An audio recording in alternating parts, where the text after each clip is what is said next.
पत्नी सीमा सीमा सीमा पत्नी सीमा से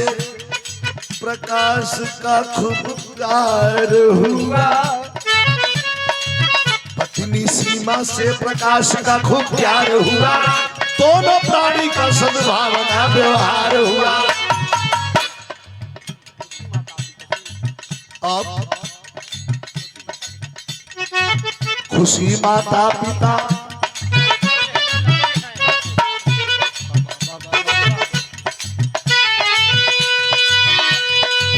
खुशी माता पिता खुशी माता पिता सबसे यही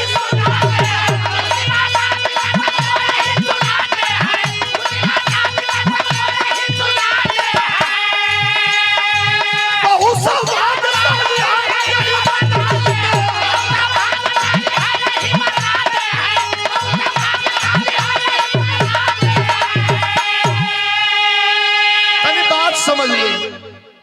बड़ा आनंद आई। एक परिवार माई बाबू एगो लड़का एगो लड़की, बेटी ससुरैतिन बिया। लड़का का उम्र हो गई बा 19-20 साल। 18 साल से जुनून बा ओकरा, जिद्दी बा कि हम ड्यूटी करब तो खाली नौकरी करब तो फौज की करब, दूसर ना करब। कौन दूसर नौकरी आ जाए करबे ना करे। जहां जहां भर्ती का लाइन लगे जाके वही खड़ा हो जाओ। मन में भाव बा कि फौज में भर्ती हुई थी, अब भर्ती होकर जैती तो जाके दुश्मन के मुंह तोड़ जवाब देती। लेकिन जहां जहां जाओ नाप के जोख के ओके अनफिट करके, फिट ना अनफिट करके अब भगा दे से। लेकिन इहो बेहया रहे। सार लोग भगावा तो लोग दूसरे जिला में फिर रहे, अगले महीना में वो जो खड़ा हो जाओ। ये तना ही दौड़ दिहलस,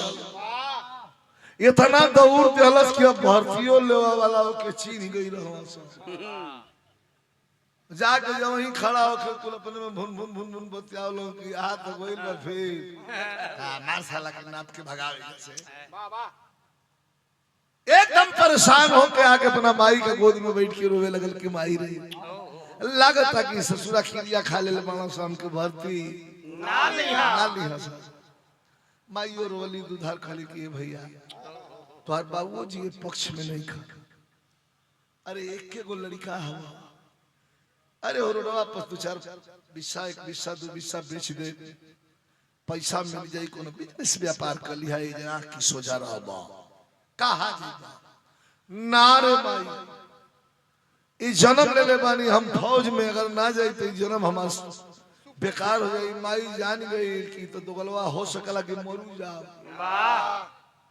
बुढ़ऊ से बूढ़ा जाके कहल कि ए बुढ़ऊ एकदम नंगा गइल बा मिलिट्री में जाए खातिर। बुढ़ऊ कहो कि तो हम मिलिट्री खोल ले रही ये साल के वही में धर के मुड़िया झोंक दे वही के संगवा तो हूं चल जा। अरे वाह मिलिट्री में अच्छा बूढ़ा हां झगड़ा में होला का सुना मना कदर नहीं खे जाएगी। अब तो ले वही घरी एक आदमी का एंट्री होती है। प्रकाश जी जब लइका भर्ती होत रहे ना होखे ओकर मामा आ गई। मामा का नाम का हो चतुर। असली नाम का रहा है उनकर चतुर सेन उर्फ चतुर। अरे चतुर्वेश लोग तो। अच्छा अरे महाराज चतुरी आगे ना तो चतुरी का खासियत ये रहे कि सार बहनोई में बनते नहीं खे ना। एकदम 36 का आंकड़ा हो बैठा तो हो बैठा। जाके पूछल के बहनिया काहे रोवत तड़े रे। बूढ़ा सोच पूछली करी को भैया का कही ये लइका नंगाइल बा भर्ती ना होत एही से रोवत रहली। लइका रोवे लगल त हमरो रोवे लगल। अतले चतुरी का कहत हूं का कि जानत तड़े में कमी के करी ह कि कर कमी है भैया कुल कमी बहनोई का सुनला। अब बुढ़ऊ लाठी लेके तैयार ये सा नपाई ई जोखाई ई फिजिकल टेस्ट होई एक और इमे हमार कौन कमी का सुना पढ़ल लिखल तो हुआ ना हम तो दूले पढ़ ले वेदमा बुरबा कहवा अरे वाह वाह हां दो तीन ले बहुत रहोगे जोन 4-5 ले पढ़ ले वो घर का आदमी तो आज के इंटर के फेल कर दिया तो दूले हम तो पढ़ नहीं तो स्कूल ही ना गइला एक दिन में पटरी फेंक के भागला अरे वाह ते पाऊं तोरे कमी है कहां का कमी है बता पूरा कर दे काहे नहीं के भर्ती हो का कि बियाह का दा कला रे बियाह से एक जने फिर लपटा भैया हाँ अब थोड़ा और दूर करे के पड़ी बिरहा बड़ियार गांव के बारे करे गांव से बारे कहवा ना हमें कोनो दिक्कत ना है वो अपने में ना हो बैठबो ना करी बैठ जाओ बैठा में तो सूत बस अगर घोड़ा लोटी गला ठीक उठी न पइया अब जाए दाऊद के छेड़ा सुतला अपन जोन मांगे के हित मांगला कहता बियाह से का मतलब बा भर्ती से बा अब ही एक तकदीर अकेले लड़त जाके लौट के चली आवती है अब बियाह कर देबा तो दू गो तकदीर हो जाई संगवा लड़िए धड़ा दे खुल जाई पुरान आदमी पढ़ल लिखल रहल ना कहा जब बियाह हवे से तकदीर खुले के हो हां तो केहू भाई परिवार आई तो बियाह हो जाई हमर मौत तो ही खातिर आई रहे बिहान होले लेके शहर जाना के पहुंचल कह खटिया बिछाओ रसोस घोड़ा अब ही नहीं खन था पाओ बिछाए खटिया अनन फनन में बियाह करा देलस सांवली सूरत का बड़ी सुंदर लड़की जौना का नाम रहे सीमा ससुराल में जब गोड़ धैलस तब बियाह पर कितना मांगलिक भाव होला माता बहन लोग गावेली कैसे बारात पहले दुआरी पे आ जाओ जब परछावन गोर पूजा लगे तो आदमी जान जा कि अब गोर पूजा लग गई बा आज हमनी को भाग के देखी जा बारात में लवंडा बढ़िया आई बा वाह हे रामकोल भाई तो कई बार पिटा गई अरे वाह लवंडा देखे अरे वाह एकलौंडा तो मोची में गोबर पोत देला अरे वाह लकड़ियां लगा के लिया ना है तो हो जाला मजाक में तो होली के समय रहे ना गुरु धो तो होली में तो हो जाला गुरुजी कोई बात नहीं पहलवान होली में हो जाला पटक के छुड़ा से छिलल कर दिया है हमारा चाहे तो चला दिन वही करते इनके आंख से आंख चलत अरे वाह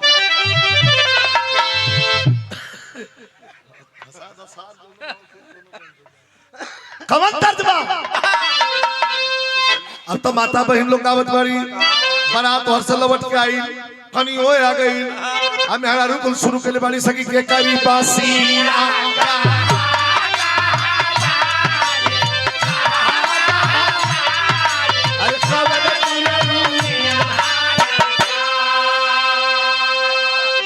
तमाम गीत के बाद कक्कन छूटे लगल आई केहू जानत होई चाहे ना जानत होई बता देते जमाना बदल गई प्रधान जी बियाह गौरा करा के कन्या घर में आवे तब पहले कक्कन छूट जा तब बर बधू एक जगह हो खसो हां आयो कोई टैक्सी में लगत हो क्यों नहीं आवे ए पानी पानी पी ले नहीं ठंडा लिया कितले ओए जल्ला भैया कितना तेजी से हया का पर्दा जोन बा एकदम खत्म लोग फाड़ के फेंक दियल समाज में वाह लेकिन अब जौन बा घूमत बानी कुल जाके भाई आवाज ना हो बोली मत अच्छा एक जना तनी सब नॉलेज मत खराब तब बंद करे के पड़ी हमके एक जना केहू जन चल जाओ टेका के ले जाओ और बैठा दा दिक्कत बा हमके यहाँ हमान लगत कि परिवार के लोग केहू ना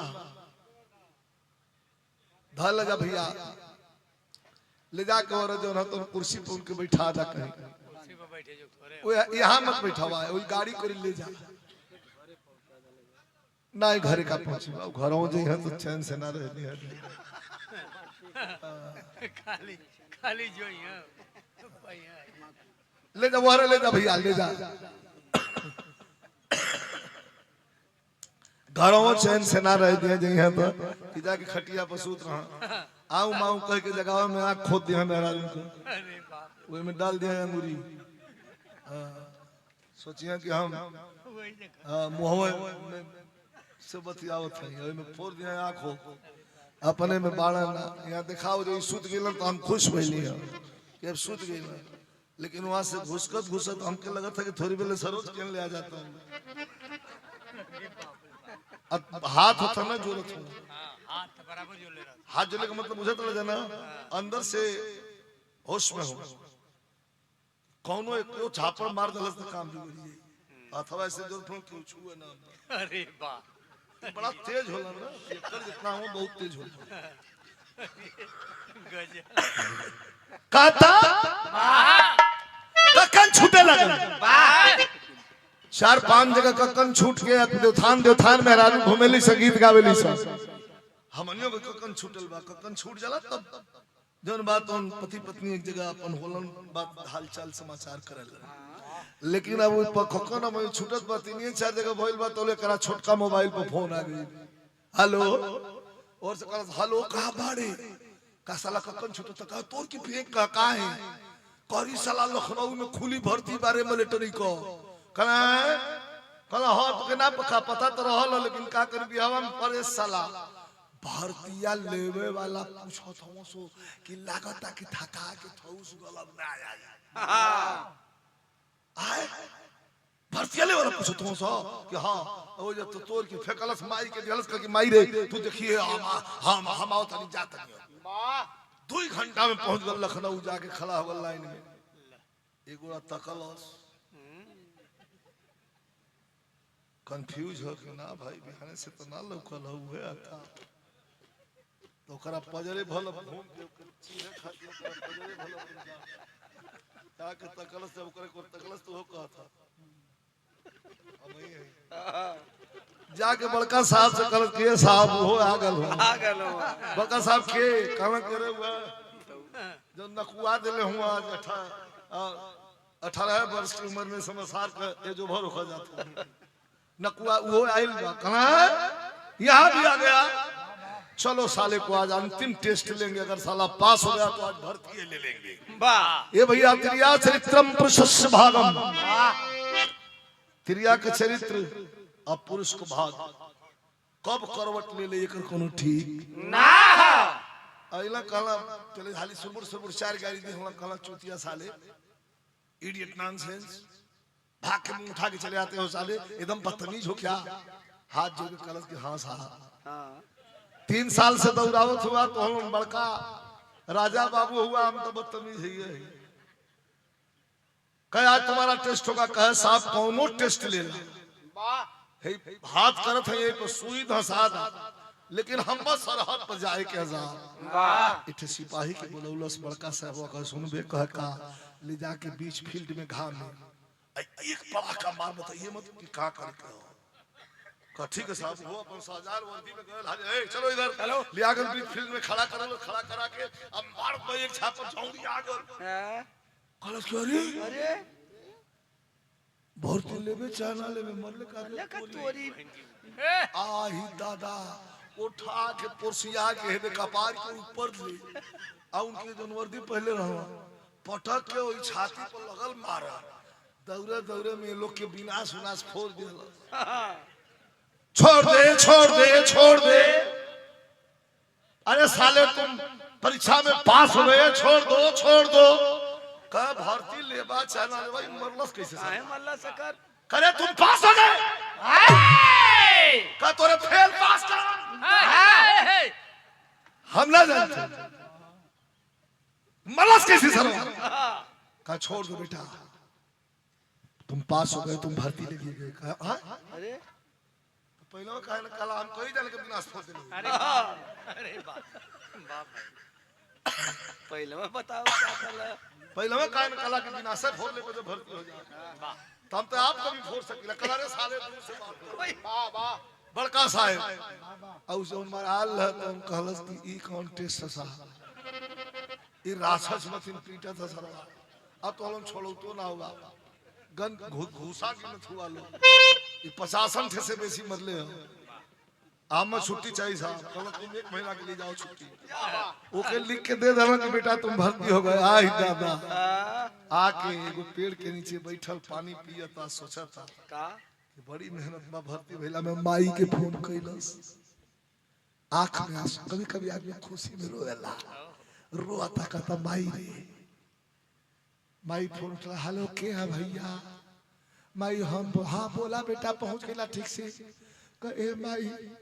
हम भर्ती हो गए बूढ़ा रोए लगली कि बेटा कौने हॉस्पिटल में जल्दी बतावा कहा कि हमेशा सुबह बोलेली अरे हॉस्पिटल में ना रहे हम मिलिट्री में भर्ती हो गई नी आही दादा बूढ़ा के लगली अरे वाह आज नाचे लगली अब पानी के कर चढ़ल के का ममवा को हां बीड़ी फेंक देल सिगरेट लाओ का सिगरेट लिया वा जीजा को बुढ़ऊ को पंछीले तक कुछ कह पई हां हमार दिन है लड़की नहीं खे है ई साक्षात लक्ष्मी हो वाह भाई वाह कखन न छूटल लड़का भर्ती हो गो वाह धोती कुर्ता बने लेकिन बुढ़ऊ कुछ बोलत ना हूं बूढ़ा अपन खुश बने अंगना में नाचे लगनी कुल मेहरारू जुटल बनी सब कि बढ़ियार बात है भाई कि अजुए भी तो कहिए से दौड़त रहलो लेकिन अजुए बियाह करा के लिए आल हो आ जब कन्या आइल हो आ तो भर्ती हो गई बूढ़ा वही घर में ठुमक ठुमक नाचे लगली आ कहली कि लोग कन्या देखे आइल बड़ी जा ई कन्या नहीं खे ये हमार साक्षात लक्ष्मी है अरे वाह आई हो लक्ष्मी ए अब तो बड़ा खुश बा तर्ज लग गई लिखे हमार फिल्म आई रहे करंट मारे गरिया जम्मू कश्मीर में शूट भइल है एक कश्मीरी लड़की रहे हीरोइन में खेत के डांड पर हम लाठी लेके घूमत है अपन कोई घरी आवत या एक गीत गावत या कैसे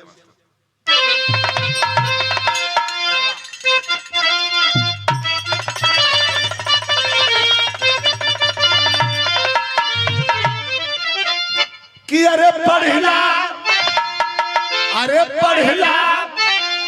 अरे अखिया कथा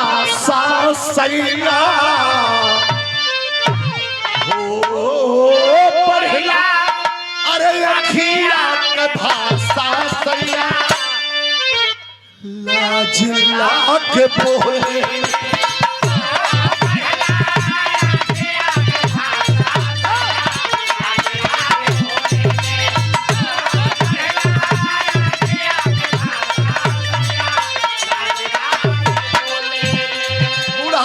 लगली आ का कहत बारी की नहीं खे अरे उतर चांद का चंद्रमा देखा आज हमारा अंगना में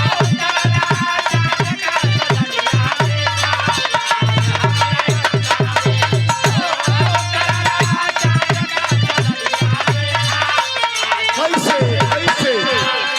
तो बूढ़ा कहत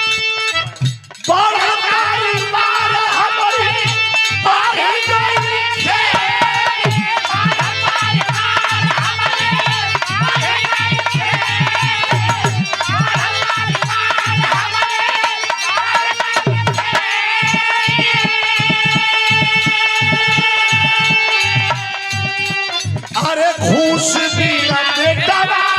नौकरिया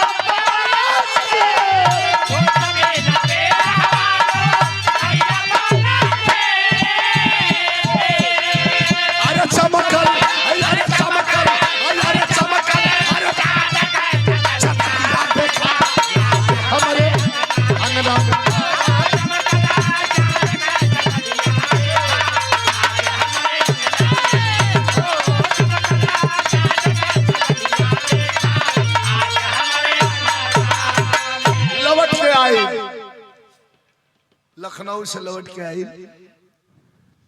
पति पत्नी का संबंध स्थापित किया 25 दिन रहे 26वां दिन जाए लगा तो अपना दुल्हन सीमा की बुला के अंगना में माथा चूम के कहलस की एगो बात कही नाराज मत हुआ कह का का नैहर मत जइहा, नैहर के नाम पे मेहरारू बड़ी जोर की सियाली है। नैहर मत जा कहूं का है का ऐसे मत जइहा कि हम जाता नहीं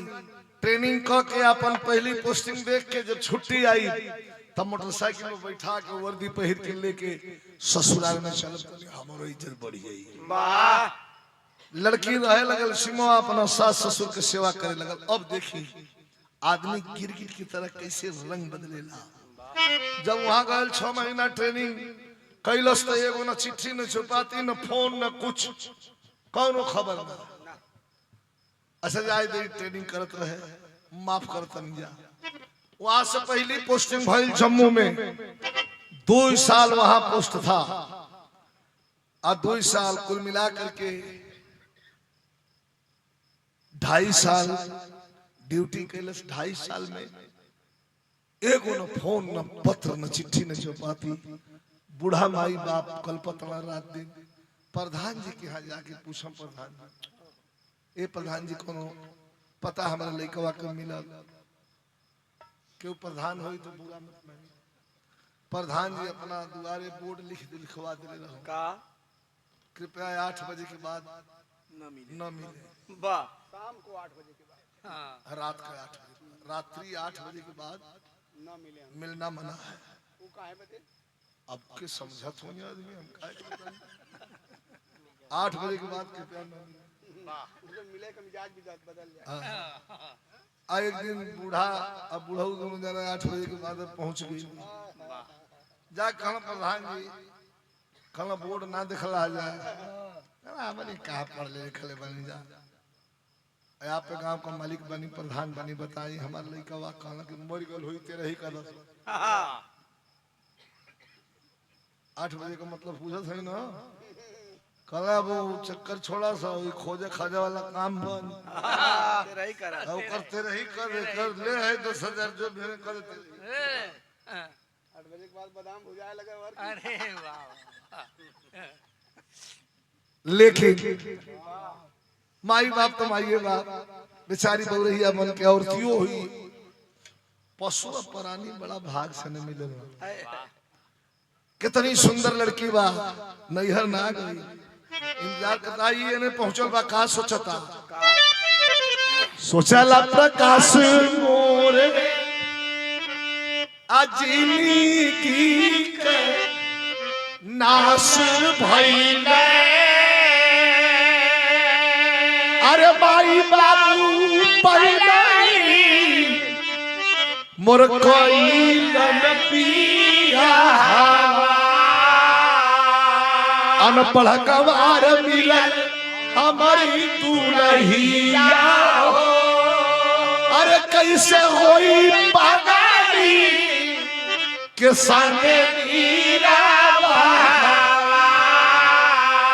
आज अगर शादी करी तो मेहरा रू मोरी हीरोइन मिलत ई मम्मा फंसा दिया। अच्छा खासा हूँ पोस्टेड हूँ आज भी आखिर रहते तो साला क्या बढ़िया रुतबा होता को बढ़िया मिलत मेहरा रू बढ़िया मिलत ये भैया गरिया होता आ का कहता कि नीचा रहल अगुआ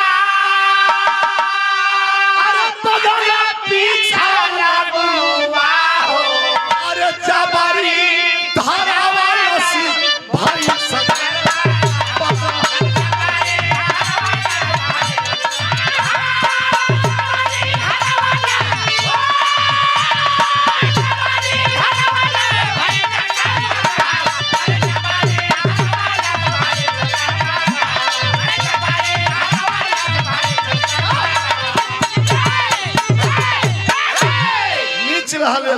फंसा दी हम। अब शर्ट पहन के पैंट पहन के सिकड़ी पहन के अंगूठी पहन के वही जम्मू के बाजार में छोड़ुआ खस्सी मत सरवा घूम हाँ हो जना के दसमान से टपकल वही में एक थे सरोज की उम्र का एगो लड़की रहे कश्मीरी रहे तू तो यूपी का हो कश्मीरी रहे बिलोरी बिलोरी आंख रहे पांगर पांगर सुनहुला बाल बड़ी सुंदर नीलम नाम रहा माइए बेटी दोनों रही से तरकारी बेच और वही जे जाके जना कि मेला में हाँ बरधा देख एक दिन जाके दुकान पर लेके बैठल रहे बेचारे अपन पढ़त रहे केहू आवत सब्जियों दे तब पहुंचल हो जाके धीरे से लोमड़िया तब पूछा था कि भिंडी कैसे है तो जान गए कि ठरकी है अच्छा चिन्हा में जाना ठरकी हवा कल की भिंडी कैसे है तो वह अपने एक नजर तकल से तेरे बड़ी बड़ी आंख कितना लेंगे ये सार के करंट लगल कहना कुल तौल दे तौल कुल खाए के हाँ मेस में अब भिंडी तौल आओ तो 7 किलो पैसा निकाल के देवला कितना हुआ तो 25-30 रुपया के हिसाब से 5 किलो कितना दाम निकाल के वो समझ हजारा चलता है निकल हजारा वाली कैसर तो कहते छुट्टे नहीं है बड़ी अदा न हो अरे भैया अरे मेरे पास छुट्टे नहीं है फिर पूछलस कि ये तरोई कैसे है जान गए कि ठग ऐसे धरल लोग तो एक ठे गिरा दे पहले बैगन देखिए उसके बाद तरोई पे जाएंगे फालतू अरे मत वाह बैगनवा नहीं लेंगे कहा तरोई फरोई देख के कुल चल गए वही जलो मणिया एक दिन सवाल कर दिया कि तुम्हारी शादी हुई है तो कह नहीं जी मेरी अभी उम्र ही क्या है अभी तो मैं पढ़ाई कर रही हूँ अभी तो मेरे हमारा एमसीए चल रहा है MCA पढ़ाई कर रहा हूँ अच्छा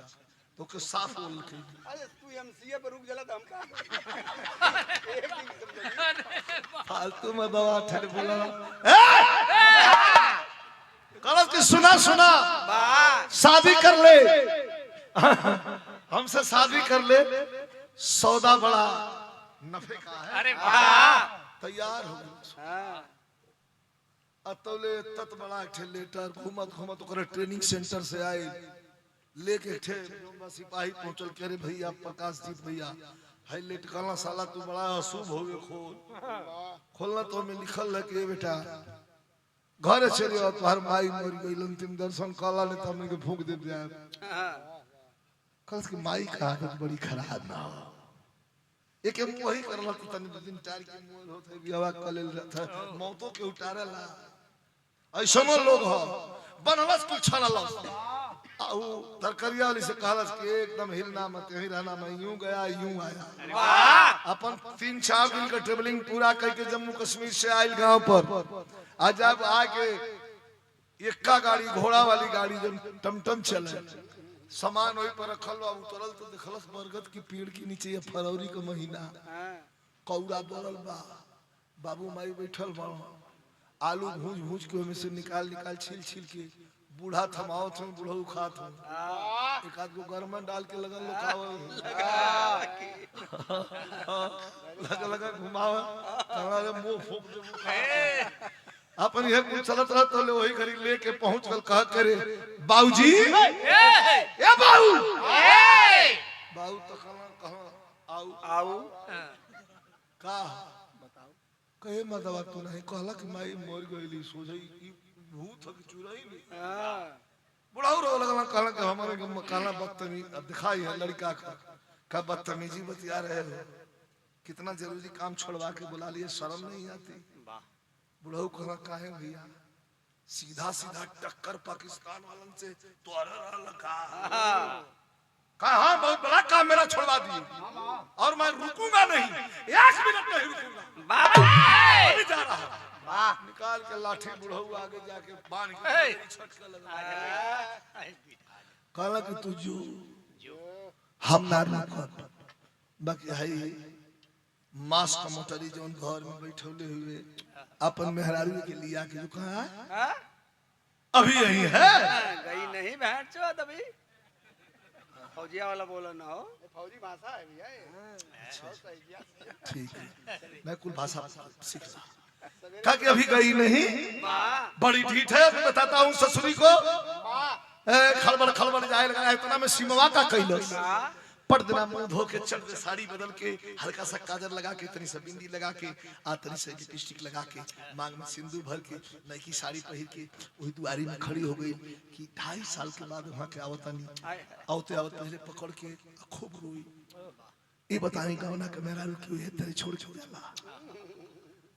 आप हमसे का वादा कर पूछो पहले और हम दे पहले आई तौले भूतावड़ पहुंचल बूट पहले किधर रे तू?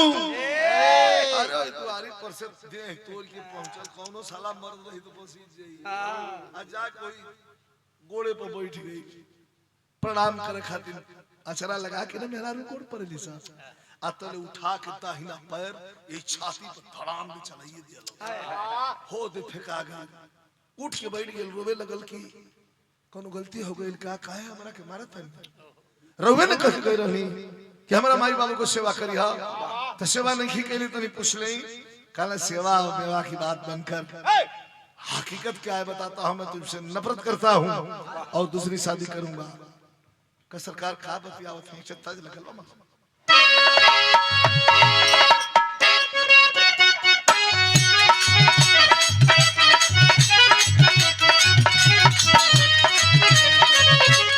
का कहता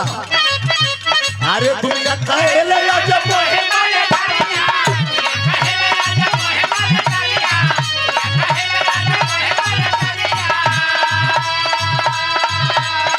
बड़ा समाज में हमारी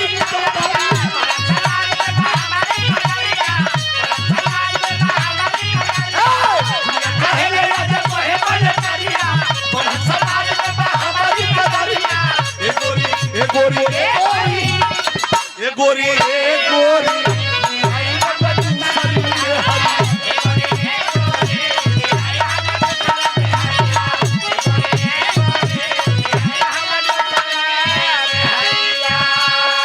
आपको सरी औरत लाऊंगा, चले जाओ मेरे घर से। रोवे लगल, कल हम मना केले बन एगो कली दूगो कली तीगो कली हम मना करते हम कहां भगावत कौने भाव में कलस एगो करा चाहे तू गो करा, अरे तू गो करा चाहे चाहे गो करा, अरे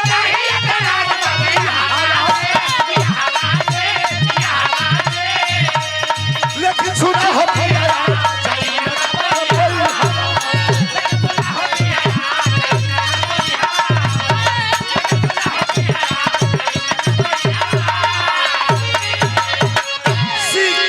सुन के तुरंत फौजी लिया रिवाल्वर तान हमको ज्ञान बांट रही है। सीख की बातें सुन के तुरंत फौजी लिया रिवाल्वर तान, तरके मारे सहमी सीमा नैहर भागल लेके जा,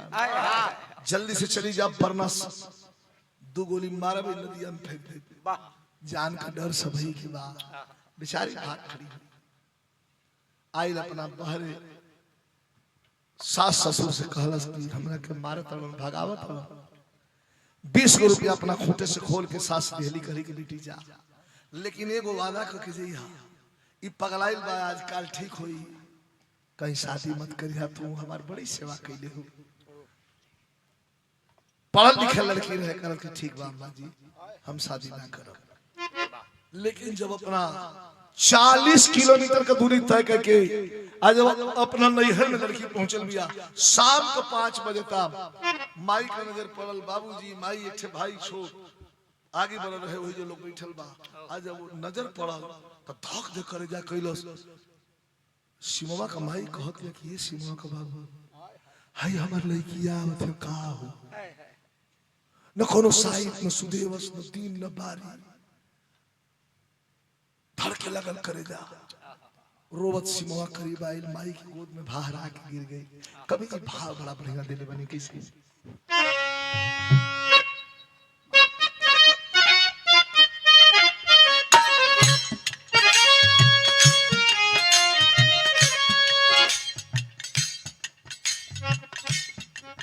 लड़की पहुंच गई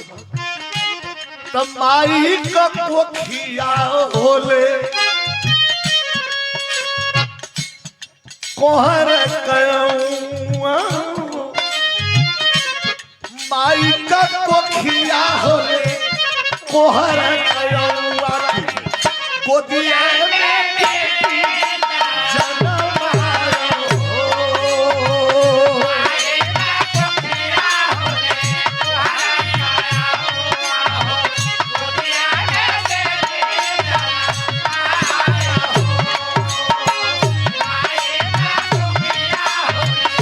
बिटिया के देखी देखी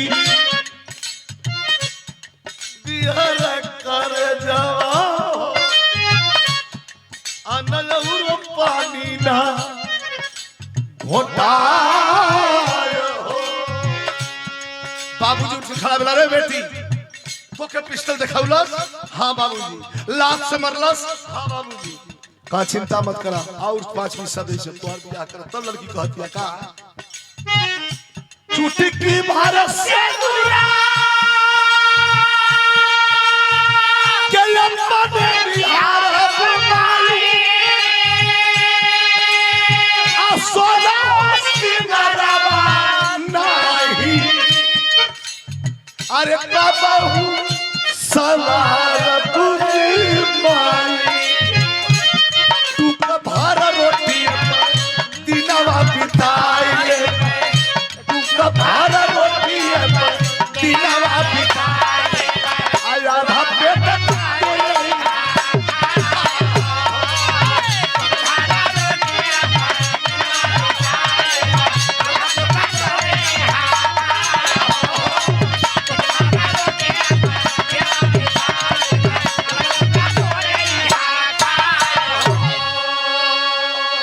लड़की रहे लगल लाख प्रयास लोग कैल की बियाह कर रहल न कर गेल कलस की ना जो हो बड़ी बिरहार वसर सुन लो तनी कहानी का भाव ले लिए अंतिम चलत आई साला भाग के गइल पगला जाके तरकरिया वाली से मंदिर में ओकर मान टिकी के अपन रहे लगल जना तक उसे मतलब नहीं लेकिन एगो बात बता दे ऊपर वाले के लाठी में आवाज नहीं है लेकिन घाव बहुत है जानी वो जब मारता है तो पता नहीं चलने देता कब कहां से मार रहा है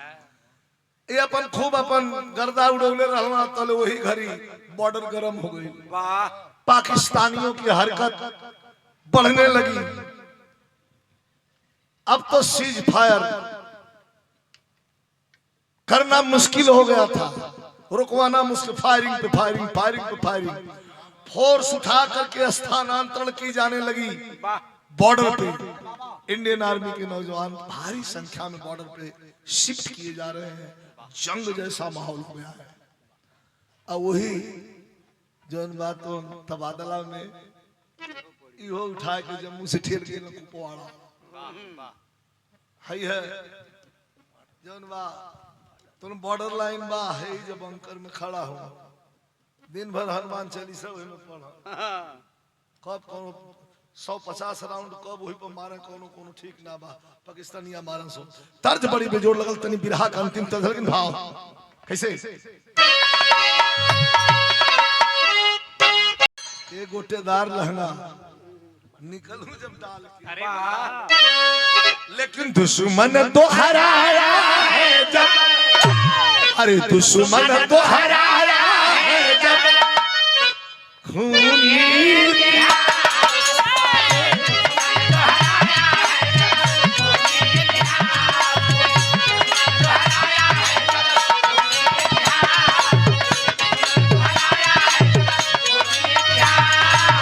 दुश्मन तो हराया है जब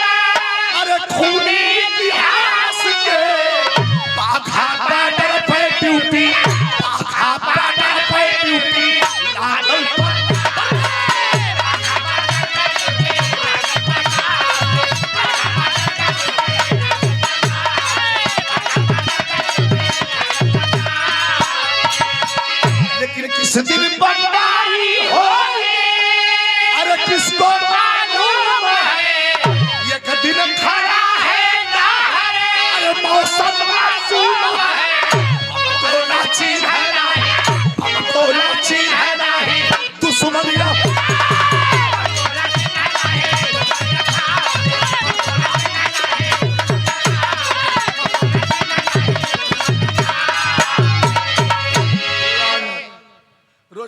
वही पर फायरिंग कर सो। आज राकेट लॉन्चर मार दे सो। जहाँ प्रकाश जी खड़ा रहा वही बगल में गिरल 10-20 सौ का जमीन खन के फेंक दिलस 20 फीट ऊपर। गइल वही हथियार ले वही के संग और वो से जब गिरल ना होश भाई तक कहा है अपने आप के पौला मास्टर कहाँ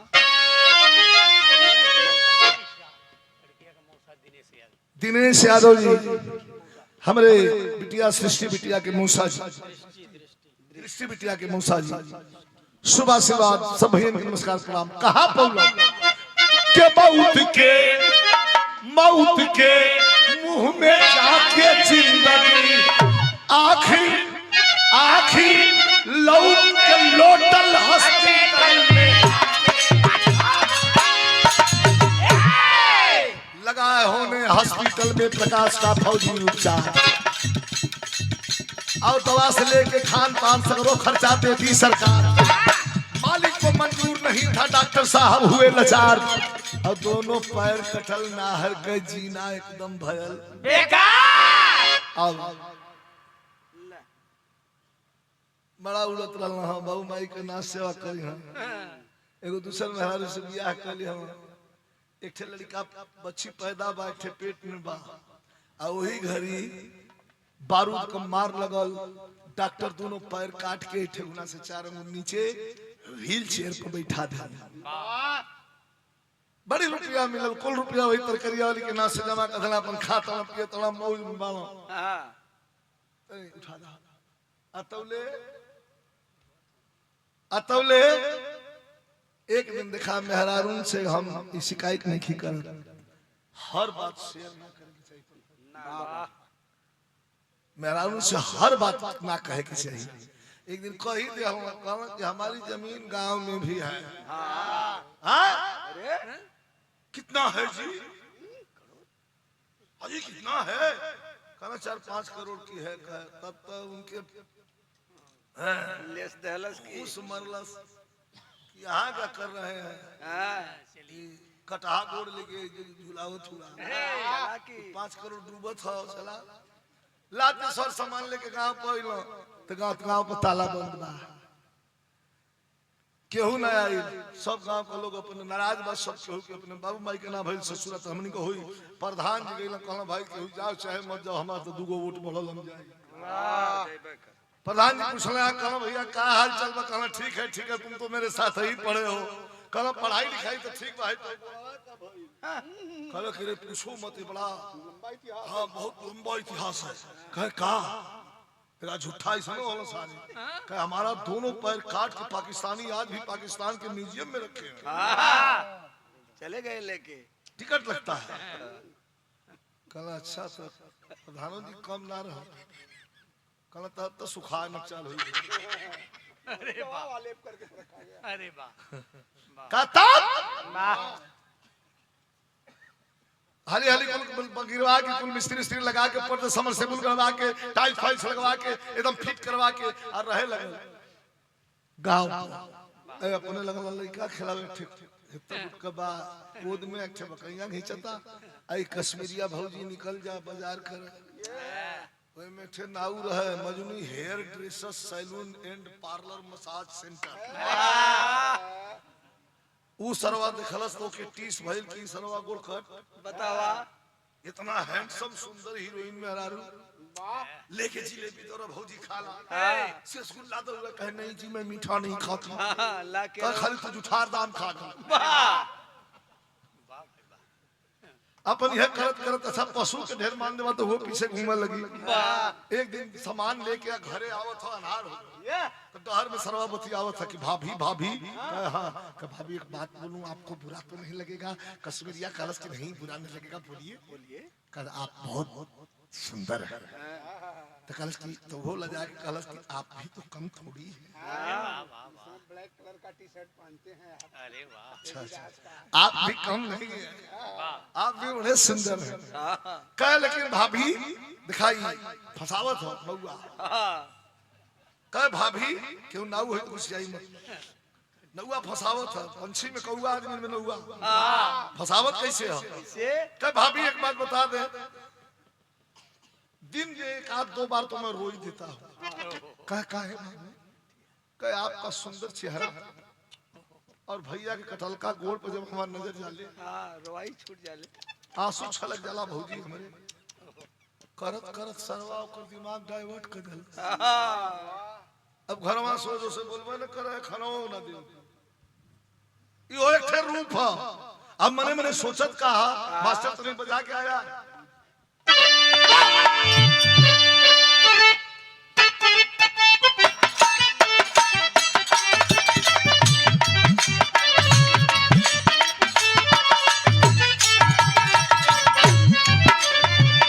कजरू पतवाला अखिए सादा कजर ले की का सोचत है ऐसे बढ़िया कब लेखी आई गई के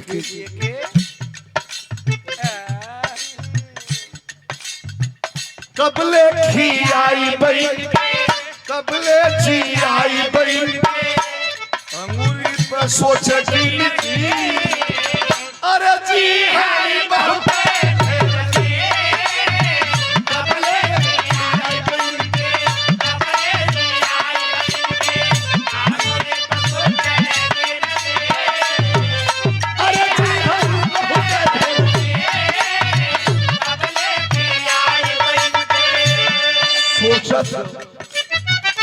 जल्दी ना खड़ा है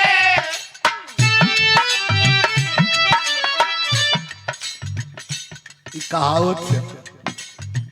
जल्दी ना खड़ा है जल्दी हवा मरे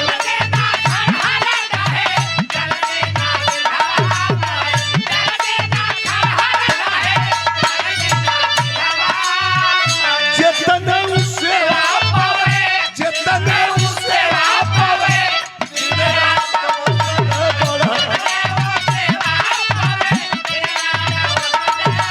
कैलस का कैलस लुगरी दबा के भागल दौलत गहना गुड़िया रुपया पैसा फूल बटोर के लुगरी दबा के भागल अंगूठा के आगे भागल अरे लुगरी दबा के भागल अंगूठा के आगे भागल आई बना तोहरी आँखी अरे जिया बात गला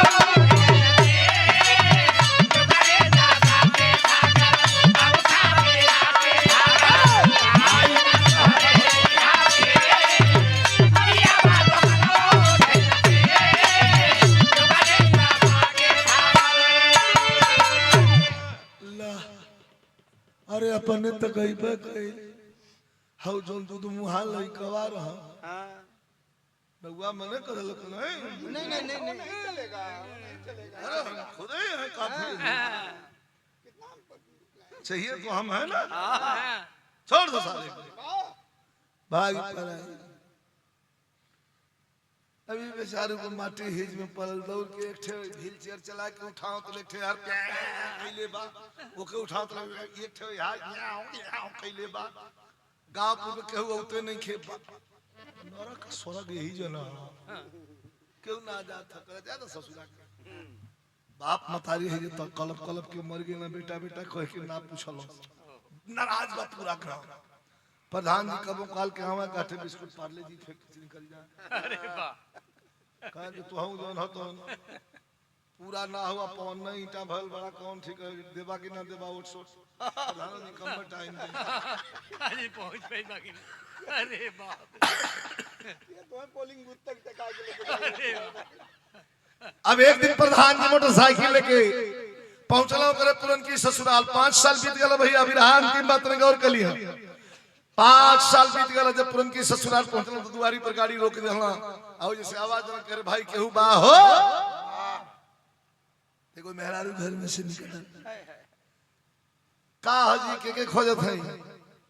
कब खोजत नहीं की हो हे जे बरतिया टिकल रहे हमारी गांव में ठे लड़की कही जैसे बियाह भेल हमर बस खारी घर है उनका पर्दा नहीं तो लागल पर्दा करे कह कि जी आई बैठी हम ही हैं हमारे बियाह भेल प्रधान जी बैठवा पानी में पियला तो लड़की पूछे लगल सीमावा हे प्रधान जी का हाल बा कहा के कर हाल पूछत हमार सास प्रधान जी उदास हो गए कहा कि दोनों जना लोग 3-4 महीना के भीतर डेथ कर गए लोग मर गए लोग दुधार रोवलस बड़ा मानत रहे लोग हमारा के ए प्रधान जी उनको कुछ खोज खबर मिले ले प्रधान जी कहना क्या जायदा का पूछले बाबू वो आधा मरी न चायल ए प्रधान जी दिखा मेहरारू हो अपने भले के दोनों झगड़ा करी हे प्रधान जी ऐसे कहें कहतन जी आधा मन न चल कला मन न चल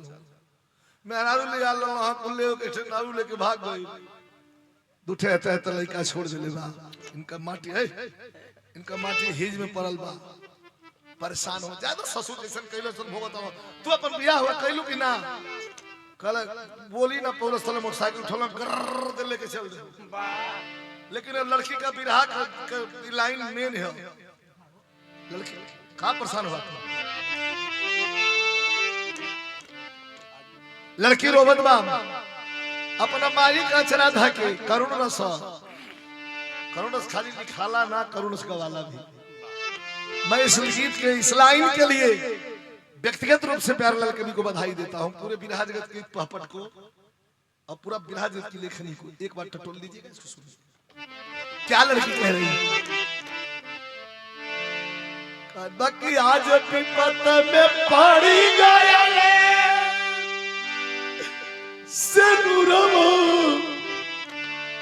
वही ससुर अब आई रे अब जील बा महुरवा वही ससुर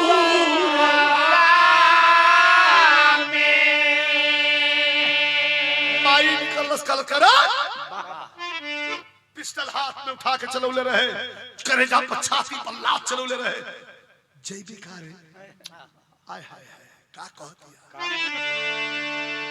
गोड़वा धली हलस कलस की पति का सेवा करे के मौका पावे किस्मत वाली हो हम के आज बोलावत बा हमरे सेनुरा के लाली हो अरे आशीर्वाद कदैया बस पाहुरवा ओई ससुरा अजो हद होई रहिया मोर सिंगारवा ओई ससुरा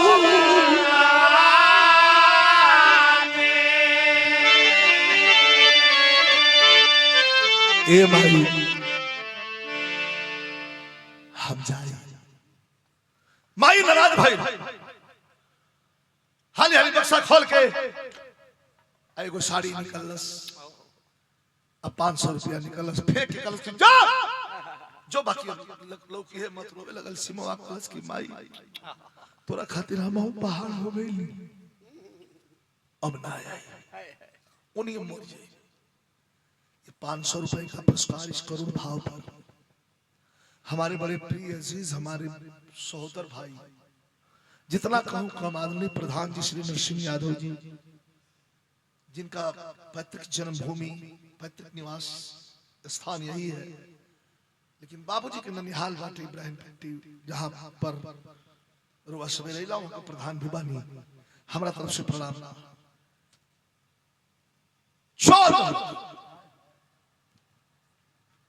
अरे भाई बहन बेटी सुनी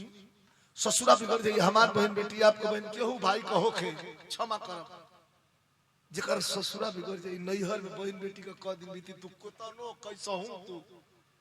केतनो सोना धन पर बैठा था हीरा लेकिन बहन बेटी के घर गरीबीए में एक टुकड़ा कम रोटी खाई लेकिन ओकर ससुराल ओकर घर वही के जन्नत है वो स्वर्ग वाह तू अपना केहन सोना प के बैठोले रहबा कोनो मतलब ना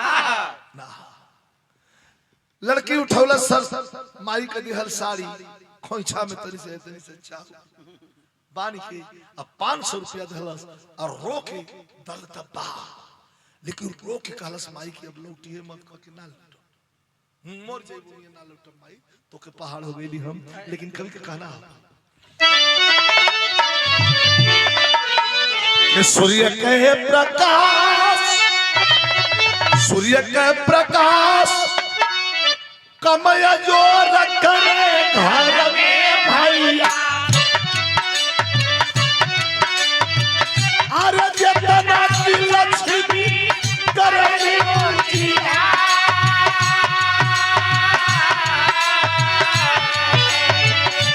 घरवा तो लक्ष्मी होली घर कतिलवा पंचो अरे शिवा ससुरैया आई वही आई गई इधर बैठल बड़ा व्हीलचेयर पे लड़का होने तो बता छोटका लड़का होने ढगराई हाय हाय अपन हम आंख में आंसू बा इतना मासी होटल बड़ी सब आई घर में हल तो जनाल की कुबेर लक्ष्मी के समय ले ले आवतिया कौवा क लइकनिया जो रहली स फुल बहुत तेरे से कहू पुरनकी भौजी आ गई आके जब गोड़ पर हाथ रखला प्रणाम कर दिया तो होई के शर्मिंदा अपन मुहवा चोरावे लगला सीधवा कहला संतोष नहीं कबो बात चकरा से जलन कर लावई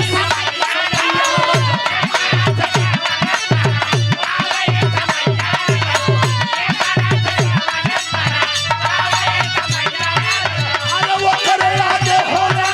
भगवान भी लक्षा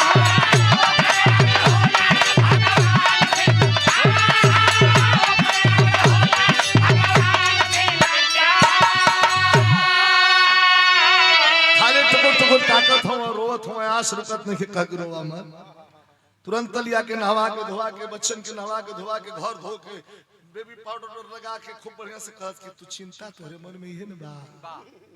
है दुनु लइका तोरे न बड़ा सा ओकर दिल देखी हम अपनी देह से ना लइका पैदा करब इहे तोहर लइका हमर लइका हो तोहर सेवा करबी हमार कर्तव्य बाजार से पाइप ले बट काची पाइप का कर दिए पेशाब करे बदे लगा देले अपन मुतल करे दिन भर जाई की रो बारे मन दिन भर पेशाब कर फिर टका हाय कुछ सोचा लगा ओकर टाइम बेला अब उस हमेशा लगौले हम मतलब 24 घंटा वो पेशाब कर राती के बेड पर सुतन हो त का करिए उठी है अपन लगा देले अपन मुतल करे जब लगा तू अपन अभी चेरवा का खातिर रहल डोला हिले बदे हर और जाए बदे की भाई बारे गुरु देखा एगो गाय कीन के लिए आइल खियावे पियावे लगल दे अब संभल गई भगवान तक कुल से घुमा के त एक दिन शिवानिया में गोइल बा अरे सदानी बिजली गिरल वही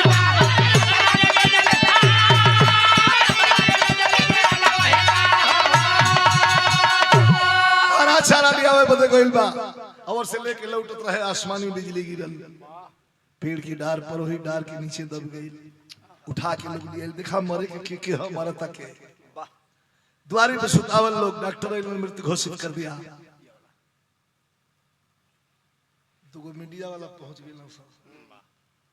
लगा दे सब मुंह पर माइक लाश सुतावल है पूछो से कैसा लग रहा है सुन ला लाश सुतावल है प्रकाश जी से पूछत हो सो कि कैसा लग रहा है अब का कहां कैसा लगत अंतिम लाइन में कवि जी लिखत है का कि अब सहले ना सहारा अब ऐसन गम के मालिक अरे मालिक सीमा के बजारा बोला